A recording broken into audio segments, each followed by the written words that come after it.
एक बार आप इस मैप को देख लो। इसमें आप देख सकते होंगे कि यूएस ने मतलब कितने सारे आज तक के मिलिट्री इंटरवेंशन कह सकते हैं किए हैं, कूप किए हैं। आप देख सकते हैं यहाँ पे उनने टोटल में 475 कूप्स किए हैं और उनमें 236 सक्सेसफुल भी हुए हैं। Like, oh my. चलिए अब हम थोड़ा सा जूम इन करते हैं। अब आप यहाँ पे देख सकते हैं कि यूएस को कितना पसंद है अफ्रीका और मिडिल ईस्ट। यहाँ पे आप देख सकते हैं कि उनने मिडिल ईस्ट में, इराक में, सीरिया में और पता नहीं ओमान में, यमन में, कतर में, यूएई में भी, यहाँ तक कि इजिप्ट में, सूडान में, चैड में, लिबिया में, नाइजर में, अल्जीरिया में, टुनीजिया में, पोर्टुगल में, यहाँ तक कि ग्रीस में, स्पेन में, पाकिस्तान में, अफगानिस्तान में, इन सब जगहों पे कितनी बार coup किए हैं। तो हेलो गाइस, आपका स्वागत है हमारे चैनल कनाव लड़की वर्ल्ड में। ओके, नॉलेज वर्ल्ड, मैं मजाक कर रहा हूँ। पर अब से हमारा इंट्रो होगा कनाव लड़की वर्ल्ड। ओके, बट आज हमारा यही टॉपिक होने वाला है, how did USA destroy the world peace. तो चलिए हम लोग इस टॉपिक में डाइव करते हैं। और मुझे पता है बहुत लोग को लगेगा मैं जाऊँ तो ये बकवास कर रहा है, पर ट्रस्ट मी, ये बकवास नहीं है, ये सारे ट्रू ट्रू फैक्ट्स हैं। तो बात क्या है ना, देखो, ऐसा नहीं है कि यूएस के आने के पहले भी वर्ल्ड बहुत पीसफुल था। वॉर उस समय भी होते थे। और वॉर उस समय ऐसा नहीं है कि कोई एक पर्टिकुलर कंट्री जो है वो वर्ल्ड पीस के नाम पर क्या कहते हैं अपने फायदे के लिए कुछ करता था।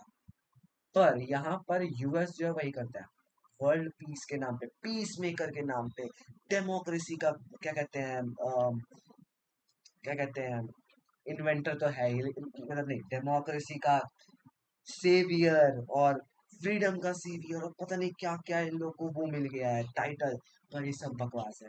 यूएस एक बहुत बड़ा, बहुत चालाक देश है, यूएस और यूके दोनों। पर मैं यहाँ यूएस की बात कर रहा हूँ, आज यूके भी है, वो हम लोग अगले वीडियो में क्या कहना चाह रहा हूँ। बट काउंटलेस अमाउंट ऑफ चीजें हैं जिससे वर्ल्ड पीस की धज्जियां उड़ चुकी है। क्यों? क्योंकि यूएस यूएस को मतलब बहुत मजा आता है दूसरों के इंटरनल मैटर्स में घुस के तबाही करने का। फॉर एग्जांपल 1971 में यूएस इंडिया पर अटैक करने वाला था। क्यों? क्योंकि इंडिया जो है वो बांग्लादेश को इंडिपेंडेंस दिलाने में मदद कर रहा था पाकिस्तान से, जो बांग्लादेश के लोग को जेनोसाइड कर रहे थे।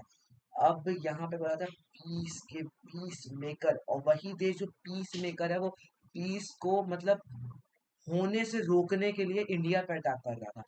पर गुड इनफ बच गए। पर can I can tell this with 100% validity कि अभी वो लोग इंडिया के अगेंस्ट कुछ ना कुछ प्लान कर रहे होंगे, चलता रहता है।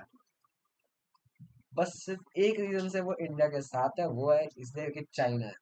तो चाइना के अगेंस्ट इंडिया को ऐसे खड़ा कर देना है ताकि उन लोगों का पावर बढ़ जाए यूएस का। वो फायदा देख के करते हैं ये सब। वरना उन लोगों को घंटा फर्क नहीं पड़ता कि इंडिया मर रहा है, जी रहा है, खत्म हो रहा है, क्या हो रहा है, कोलैप्स कर रहा है, नहीं कर रहा है, उन लोगों को फर्क नहीं पड़ता। वो लोग उल्टा तबाह करना चाहेंगे इंडिया को जब चाइना का पावर रिड्यूस हो जाता है और रशिया का पावर रिड्यूस हो जाता है। पर I am telling please guys. और हाँ, मैं बोल रहा था बांग्लादेश। क्या लगता है बांग्लादेश में जो प्रोटेस्ट हो रहे हैं, राइट्स हो रहे हैं, मिलिट्री रूल आ गया था अभी कुछ टाइम के लिए, सारे के सारे मतलब नेटवर्क हर चीज काट दिया था वहां पर। और पता नहीं क्या क्या हुआ था वो।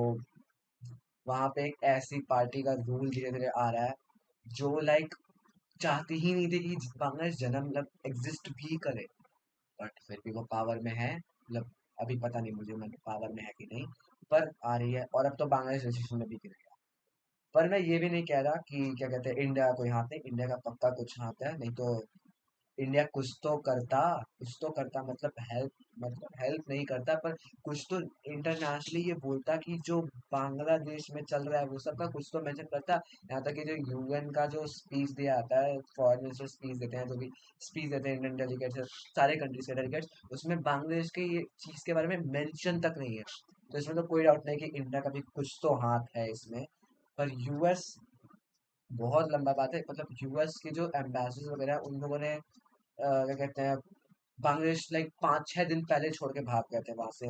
जो शेख हसीना है वो बार बार वार्न कर रही थी कि बांग्लादेश तबाह हो जाएगा अगर इन्हें रोका ना गया, बहुत कुछ। पर एंड में किसी को फर्क नहीं पड़ता, क्योंकि यूएस जो है वो ऐसा दिखाता है कि वो peace maker of the world है, वो हर चीज जो करता है सही करता है। जो यूएस का पहला सक्सेसफुल कू था वो था इजिप्ट 1952 में, क्योंकि ऑफ कोर्स एज यूजुअल जो इजिप्ट का किंग था वो क्या कहते हैं धीरे धीरे आया था वहाँ पावर में, वो ऐसा ऐसा था। और उन लोगों ने इसराइल का जो सुएज कैनाल वाला एरिया है वो भी कैप्चर कर लिया, इसराइल का कुछ पार्ट भी कैप्चर कर लिया, बहुत सारे रीजन से, जिससे यूएस जो है उसे सहा नहीं गया कि तो हमारा पावर छीन लेगा, और अटैक कर दिया। अटैक नहीं किया, कू किया, ये था। फिर ग्वाटामाला में एक हुआ, ग्वाटामाला का पहले 1952 में एक बार करने वाला था लेकिन वो कैंसिल हो गया था। फिर 1954 में हुआ था जिसमें वहाँ का जो प्रेसिडेंट जेकोबो अरबेंस था उसको हटा के कार्लोस कैस्टिलो उसको पावर में डाल दिया गया था, पपेट। चलो, ग्वाटामाला तो हो गया, वो तो हुआ। पर अब ईरान, ईरान और यूएस का एक बहुत पुराना रिश्ता है। वो रिश्ता ये है ना, लाइक ईरान जो है, ईरान के पॉलिटिक्स में इंटरफियर करने का बड़ा मजा आता है यूएस को। वो बात बात पे ईरान को टारगेट कर देता है। ईरान नहीं, सिर्फ इराक भी, कुवैत भी, और भी बहुत, सीरिया भी, अफगानिस्तान, सबसे बड़ा एग्जांपल अफगानिस्तान, ये सारे देशों में इंटरफियर करने में बहुत मजा आता है ईरान यूएसए को। पता नहीं क्यों इन लोग को मिडिल ईस्टर्न कंट्री से क्या दुश्मनी है, ये उन्हीं पे फोकस रखते हैं। एक्सेप्ट वगैरह जो सऊदी अरेबिया, यूएई, बहरीन, कतार, ये सब जो जगह है उन पे नहीं टारगेट रखते क्योंकि वो यूके यूएस फ्रेंडली है, वेस्टर्न कंट्रीज फ्रेंडली है, तो इसलिए। लेकिन ईरान 1952 से 1953 के बीच में इन लोगों ने एक कू किया। उससे पहले क्या कहते हैं, ईरान एक कॉन्स्टिट्यूशनल मोनार्की था जिसमें एक किंग रूल करता था जिसका नाम था शाह मोहम्मद रेजा, तो ये था इस समय। पर अब बात क्या है ना, एक नया आदमी, एक पॉलिटिकल लीडर पावर में आ रहा था जिसका नाम था मोहम्मद मोसादेक। बहुत अजीब नाम है, अगर मैं प्रोनाउंस गलत कर रहा तो my bad. But Mohammad Mosaddek ये जो है ये पावर में आ रहा था, और ये एक्चुअली पावर में आ भी गया। इसने कंट्री रूल करना शुरू कर दिया। पर इसने क्या किया ना, इसने जितने भी ऑयल फील्ड्स थे उन्हें नेशनलाइज कर दिया। अब बात यहाँ पे ये है कि जो ऑयल फील्ड्स थे वो यूएस यूके इन सब के लिए बहुत बड़ा प्रॉफिट का पहाड़ काइंड ऑफ समझ सकते हैं। मतलब वहां से 1/2 of the world oil produce आता था उस समय। और ईरान, यूएस और यूके को बहुत प्रॉफिट होता था इससे, क्योंकि यूएस जो है वेस्टर्न कंट्रीज है वो 84% ऑफ द प्रॉफिट ले लेते थे अपने लिए, और ईरान के लिए कितना छोड़ते थे, सिर्फ 16%। अब सोचो, ईरान का रिसोर्स ईरान एक्सट्रैक्ट करवा रहा है, हर चीज ईरान कर रहा है, और ईरान को सिर्फ 16% दे रहे हैं। बाकी 84% जिन लोगों को कोई फर्क भी नहीं पड़ता है, मतलब जिन जो लोग इंटरफियर भी नहीं कर रहे हैं इतना इस सिस्टम में, वो लोग 84% ऑफ द प्रॉफिट ले रहे हैं और मोस्ट ऑफ द ऑयल अपने लिए यूज भी कर ले रहे हैं फ्री का। तो अब ये तो चीटिंग था। तो फिर जो नया मोहम्मद मोसादेक जो आया, उसने क्या किया, उसने सारे के सारे ऑयल फील्ड्स को नेशनलाइज कर लिया, अपना कंट्री का बना लिया। अब इससे क्या था, ईरान बहुत पावरफुल हो सकता था, लाइक इंस्टेंटली उसके पास ऐसे चुटकी बजा के वो वर्ल्ड सुपर पावर बन सकता था। लेकिन सैडली इस रीजन के कारण, इस चीज के कारण यूएस और यूके ने कू प्लान कर दिया, और 1953 में, नहीं सॉरी 1952 को, सॉरी 1953 को इन लोगों ने एक कैंपेन चला, और इसमें इन लोगों ने मोसैदेक को हटा के शाह से क्या कहते हैं रिप्लेस कर दिया, और अब ये एक पपेट था, सिंपली पपेट। जो पहले किंग था उससे रिप्लेस कर दिया। अब ये स्ट्रेट अप पपेट था, लाइक पपेट पपेट वाला बात था। तो अब जो किंग था उन लोग का, उनसे उन लोगों ने रिप्लेस कर दिया, वापस से किंग पावर में आ गया। अब ये एक पपेट था, ये यूएस और इसका बहुत मतलब पपेट ही था ये। तो वापस से सब कुछ जैसे पहले था वैसे हो गया, बर्बाद हो गया सब कुछ। अब मोहम्मद मुर्सिदिक था, ये एक्चुअली चाहता था कि इन लोग का कंट्री ग्रो करे, सुपर पावर बने ऑब्वियसली। और इस ये एक्चुअली कर भी दे सकता था, ये एक्चुअली सही अच्छा इंसान था, यानी ये हमें नहीं पता कि ये रियली में ज़्यादा टाइम तक रूल नहीं कर पाया था, बट ये कंट्री के लिए भलाई ही चाहता था। पर अब यूएस और यूके ने तुम्हारे ईरान के लोगों को बहला दिया। उन लोगों ने बोला ये तबाही ले आएगा, ये तबाह कर देगा दुनिया को, ये पूरे कंट्री को तबाह कर देगा, तुम लोग कू कर दो। और इतना गंदा इन लोगों ने पॉलिटिकल मतलब वो रचा, जिसके कारण ये जो यहाँ के लोग थे उनने कू ही कर दिया और अब रिप्लेस कर दिया ऑब्वियसली। जबकि यहाँ पे बात ये था कि ये इंसान सिर्फ और सिर्फ भलाई के लिए आ रहा था, लोगों का भलाई चाहता था। और हाँ, मोहम्मद मोसद्देक को फिर हाउस अरेस्ट पे डाल दिया गया। तो यहाँ पे आप देख सकते हैं जो वर्ल्ड पीस मेकर्स हैं, फ्रीडम के रचयिता हैं, मतलब फ्रीडम मेकिंग कंट्री है।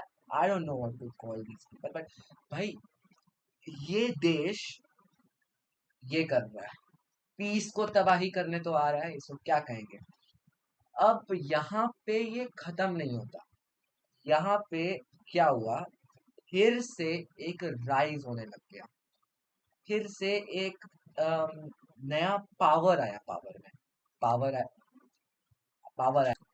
अब हम थोड़ा सा आगे चलते हैं, 1975 के अराउंड का टाइम, 1969 एक्चुअली। अब इस समय 1969 से ईरान में रेवोल्यूशन होने लग गए, और ये रेवोल्यूशन जो है वो इस्लामिक रेवोल्यूशन होने लग गए। जिस और एक ऐसा टाइम आया जब तेहरान जो था कैपिटल था ईरान का, और है अभी भी, वहाँ पे ईरानियन मिलिटेंट्स, रेवोल्यूशनरी सब ने एम्बेसी पे, यूएस एम्बेसी पे अटैक कर दिया। और बेसिकली मतलब ऐसा हाल बन चुका था कि ईरान जो है उसने पावर अपने फिर से अपने कंट्रोल में लेना शुरू कर दिया था, यूएस से पावर छीन रहा था। तो यूएस ही बेसिकली रूल कर रहा था ईरान को उस समय तक, पपेट के कारण। और उन लोगों ने ईरान में यूएस को पैसे देने, टोल देने, जितने भी वो शिप पे टोल देने पड़ते थे, उन्हें अपने ही पानी में शिप चलाने पे, अपने ही सी शोर्स के अराउंड शिप चलाने पे ईरान को पे करना पड़ता था टोल। ऑयल प्रोड्यूस पे तो आपको पता ही है बहुत कम प्रॉफिट देते थे। तो अब ईरान ने फिर से ये करना शुरू कर दिया। अब यहाँ पे एक ऐसा चीज है जो उतना पॉइंट आउट मतलब नहीं होता, बहुत ही ज्यादा सीक्रेट टाइप का दबा हुआ है। यूएसए ने चुपके से नहीं, मतलब यूएस ने अ, इराक जो उन लोग का नेबर था और ईरान का सबसे खतरनाक राइवल था, क्लोजेस्ट राइवल था, वो उनको उन लोगों ने सबसे ज्यादा मिलिटरी नहीं, मतलब टेररिज्म को सपोर्ट करने वाले कंट्री के लिस्ट से हटा दिया, जबकि वो अभी भी करता था। और इस समय कौन रूल करता था इराक को? सदाम हुसैन। वही आदमी जो लिटरली जेनोसाइड पे जेनोसाइड कर रहा था, मार रहा था लोगों को, उसे सपोर्ट करने लग गया यूएस, उन्हें एड देने लग गया। क्यों? ताकि इराक जो है वो ईरान पर अटैक कर सके। और ये चीज़ थोड़ा सा छुपाया हुआ है, ये आपको इतना आसानी से वेबसाइट्स वगैरह पे नहीं मिलेगा देखने के लिए, ये थोड़ा सा छुपाया हुआ है। यूएस ने बहुत अच्छा काम किया है इसे ऐसे दबाने में इस बात को। अब सपोर्ट मिलने के कारण इराक ने यू- ईरान पर अटैक कर दिया, फुल स्केल वॉर। यूएस भी पीछे से हेल्प कर रहा है, वेस्टर्न कंट्री सारे के सारे पीछे से हेल्प कर रहे थे। तो मतलब 1980 में ये वॉर स्टार्ट हुआ और 1988 तक ये वॉर था।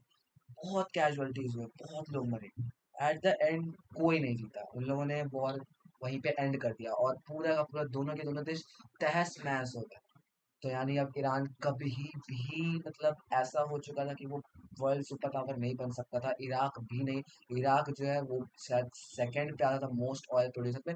Bye this time Saudi Arabia, UAE, Bahrain, Kuwait, ये सब जगह पे ऑयल मिल चुके थे, तो अब उतना डिपेंडेंसी भी नहीं था यूएस और यूके या पूरे दुनिया का इस पे, इराक और ईरान पे। और इस समय इंडिया और चाइना तेजी में ग्रो होना भी शुरू हुआ था, तो धीरे धीरे ऑयल कंजम्पशन भी बढ़ रहा था। तो कि जो यूएस इराक को ईरान के अगेंस्ट वॉर में सपोर्ट कर रहा था 1988, 1990, 1980 से 1988 तक, वही यूएस और यूके और जो भी यूएस के एलाइज थे उस समय और हैं अभी भी, उन लोगों ने क्या किया कि इराक जो है वो तबाह हो चुका था, तो उन लोगों को इराक ने कुवैत पे अटैक कर दिया 1990 के अराउंड, 1990 में। अब यूएस वगैरह लाइक गुस्से में आ गए वो लोग कि हाँ, ये कैसे कर रहे हो, ये कैसे कर रहे हो। क्योंकि कुवैत जो है बहुत अच्छा दोस्त टाइप का बन रहा था धीरे धीरे। अब वही सद्दाम हुसैन और वही इराक इसको सपोर्ट दिया जा रहा था, उन्हीं के अगेंस्ट वॉर कर दिया यूएस ने। यूएस और बहुत सारे कुछ अराउंड 24 कंट्रीज 25 कंट्रीज ने मिलके एक कोalition बनाया और कोaliशन आर्मी को भेज दिया कुवैत को वापस इंडिपेंडेंस दिलाने की हेल्प करने, मतलब थोड़े टाइम के ऑक्यूपेशन में आ गया था, कंप्लीट रूल नहीं था, कंप्लीटली कुवैत जो है वो एनेक्स नहीं किया गया था, लेकिन वो ऑक्यूपेशन में था, यानी कंट्रोल इराक ही कर रहा था। और इस तरीके से उन लोगों ने पहले तो सैंक्शंस भी लगा दिए इराक पर। इराक पर सैंक्शंस लगाने के बाद कुवैत को उन लोगों ने रिकैप्चर कर दिया और इंडिपेंडेंस वापस दिला दिया। हाँ, तो मैं कह रहा था, अब यहाँ पे बात आता है कि जिस देश को तुम मदद कर रहे थे ईरान के अगेंस्ट करने में, उसके अगेंस्ट तुम क्यों आ गए? सद्दाम हुसैन जो जेनोसाइड पे जेनोसाइड कर रहा था, लोगों को मार रहा था, अराउंड 2 लाख लोगों को उसने मारा था टोटल में। उस इंसान को तुम लोगों ने ईरान को हराने के समय हेल्प किया और कुवैत पे जब अटैक करने लग गए, जो यूएस का दोस्त है, तब तुम लोग को क्या हो गया भाई? तब तुम लोग इराक के अगेंस्ट क्यों चले गए भाई? जरा मुझे बताना। तो ये जो पीस मेकर है, मुझे कोई नहीं बताएगा। यहाँ तक फ्रांस से बहुत बार ये सब चीज़, फ्रांस का कोई डेलीगेट या कोई है, उसने भी बोला है कि जो तुम लोग बोलते हो India, Pakistan, Afghanistan, Iran, Iraq, Syria, बहुत सारे कंट्रीज, ये सब लोग टेररिस्ट बेचते हैं। उन लोग को जन्म तुमने ही तो दिया है। टेररिस्ट जो होते हैं जन्म तो तुमने ही दिया है। आईएस क्यों बना? क्योंकि तुम लोगों ने सीरिया पे अटैक किया। आईएस का बनने का रीजन सिर्फ और सिर्फ इसलिए है कि तुमने सीरिया में कू कराया। कू के कारण मतलब कू क्यों हुआ, मतलब कू कैसे हुआ? यूएस ने क्या किया था ना सीरिया में, अम, एक कैसे कह सकता हूँ, प्राइवेट आर्मी हायर किया था। अब यही प्राइवेट आर्मी आगे चल के टेररिस्ट ऑर्गेनाइजेशन का रूप ले लेते हैं। तो उनने एक प्राइवेट आर्मी हायर करवाया था, जिससे वो लोग सीरिया में कू करवाए। ऐसे ही पाकिस्तान में भी हुआ है। इंडिया पे फॉल्स एलिगेशंस लगते हैं कि इंडिया में क्या कहते हैं, टेररिस्ट बनते हैं। चलो ये बात छोड़ते हैं। तो जो टेररिस्ट बने हैं जिन्हें प्राइवेट मिलिट्री ग्रुप मिलिशिया कहा जाता है, वो क्या कहते हैं किसने बनाया भाई? यूएस नहीं तो बनाया। तो तुम दूसरे देशों को क्यों बोलते हो कि तुम बनाते हो, ये करते हो, एक्सपोर्ट करते हो, टेररिस्ट को एक्सपोर्ट करते हो? अरे ठीक है, एक्सपोर्ट तो करते हैं, मतलब इंडिया नहीं करता है, मैं बता रहा हूँ। लेकिन भाई तुम ही लोगों ने बनवाया है यार, क्या बोल रहे हो यार? लाइक ये चीज सच में पूछना जरूरी है यूएस के लोगों से, भाई तुम लोग बनवाए हो, तुम ही लोगों ने बनाया, तुम ही लोग के कारण आजकल वर्ल्ड पीस की ऐसी की तैसी धज्जियां उड़ी हुई है, और तुम ही लोग बोलते हो ये करते हैं, ये बहुत गंदे, ये वर्ल्ड पीस को खत्म कर रहे हैं, ये वो कर रहे हैं, ये वो कर रहे हैं। भाई क्यों बोलते हो ये सब? अब ये हो गया। इन लोगों ने अब 2003 में इराक पर फिर से अटैक किया और इसको कहा गया Iraq liberation act. George Bush, I don't no क्या कौन से प्रेसिडेंट थे उसमें, जो भी थे, उनने फुल स्केल इन्वेजन लॉन्च कर दिया। क्या बहाने से? कि 9/11 के पीछे सद्दाम हुसैन का हाथ है। ट्रुथफुली सद्दाम हुसैन का हाथ नहीं था, वो अलकायदा का था, सबको पता है ये चीज, अलकायदा का था। पर सद्दाम हुसैन का नाम लेके उन लोगों को बहाना मिल गया कि 9/11 इन्हीं लोगों ने किया, इन लोगों को हम लोग छोड़ेंगे नहीं, और अटैक कर दिया। जबकि सद्दाम हुसैन ने किया था, बाद में पाकिस्तान के अंदर घुस के उसको मारा गया था, वो अलग बात है, वो सीरिया का था शायद, सीरिया या कहीं का था, मुझे नहीं याद है। बट भाई, और एक और चीज मैं कहूंगा, 9/11 आई नो एक बुरा इवेंट था, बड़ा इवेंट था, बट भाई वो इतना भी बड़ा इवेंट नहीं था जो इंडिया में ऑलमोस्ट अक्सर देखे जाते हैं। तो ये जो तुम लोग बहाना बना के दूसरे कंट्रीज के अंदर घुस के तुम लोग उन्हीं देश वालों को मार रहे हो, ये तो गलत बात है ना। मैं ये नहीं कह रहा कि अलकायदा को मारना नहीं चाहिए था, बहुत जरूरी था, ये करना जरूरी बहुत था, लेकिन भाई फिर भी तुम इराक को क्यों अटैक करोगे यार? क्या करा है इराक ने? मतलब सद्दाम हुसैन को अगर हटाना ही था तो बोल के हटाता ना कि ये जेनोसाइड फैला रहा है, मतलब वो बोला था। लेकिन मुझे फिर ये बताओ, तुम लोगों ने सपोर्ट क्यों किया था सद्दाम हुसैन को 1980s में? अगर तुम लोग को पसंद नहीं है तो तुमने हेल्प क्यों किया था उसका, ईरान को हराने के लिए ऑब्वियसली। तो भाई ये बहुत चालाक है, ये यूएस वाले। हाँ, लेकिन रशिया यूक्रेन वॉर इसमें अब ये लोग इंटरफियर कर रहे हैं, मैं समझ नहीं आ रहा इंटरफियर क्या मिला ये इन लोग को, क्योंकि like let them fight it out भाई। मुझे पता है क्यों कर रहा है। यूक्रेन अगर यूएस के साइड आ गया, जो है भी ऑब्वियसली, तो अब रशिया के अगेंस्ट एक और पावर आ जाएगा। पावर मतलब पावरफुल देश तो नहीं है, लेकिन एक और कंट्री आ जाएगा जिससे यूएस जो है लड़ने यूज करके लड़ेगा रशिया से, और बाद में उन्हीं लोग को बैक स्टैब करेगा। ये बहुत नॉर्मल चीजें हैं, यूएस का बहुत अच्छा लाइक, अच्छा तो नहीं लेकिन बहुत पुराना हिस्ट्री है ये करने का, कि पहले किसी देश को अपना दोस्त बनाया, ठीक है, दूसरे देश को फाइट करने के लिए, मतलब उसको अपना दोस्त बनाया, और बाद में उन्हीं लोग को छुरा भोग रहा है ऐसे। वही करेगा। अब इंडिया को ले लो, इंडिया से तो हमेशा से भिड़ता आ रहा है यूएस। यूएसएसआर ने बचाया था इंडिया को 1971 में कांग्रेस लिबरेशन वॉर के समय। अब यूएसएसआर ने बचाया था। अब यहाँ पे देखो, इंडिया का यूएस हेल्प करता है, मतलब हेल्प तो नहीं करता, पर इंडिया यूएस ऐसे दिखाता है कि इंडिया अच्छा देश है, हम इसका मतलब इसके साथ है, ऐसा दिखाता है। ये पता है क्यों है? कि चाइना है। जैसे ही चाइना खत्म होगा, चाइना जो खत्म होने नहीं वाला है, पर चाइना के कारण इन लोग दोस्ती किए हैं इंडिया से। अगर चाइना नहीं होता तो कू हो रहा होता, अभी इंडिया में कू हो चुके होते, क्या पता, भगवान मारे, तो अभी तक इंडिया को बर्बाद कर चुका होता यूएस। आई होप कि ऐसा ना हो। थैंक यू गाइस, इस वीडियो को लाइक करो, इस चैनल को सब्सक्राइब करो। मुझे बहुत टाइम और बहुत मेहनत लगा है ये सब करेक्ट करने में, तो प्लीज, बस मैंने एक गलती कर दी, मैंने स्क्रिप्ट नहीं बनाया मैं।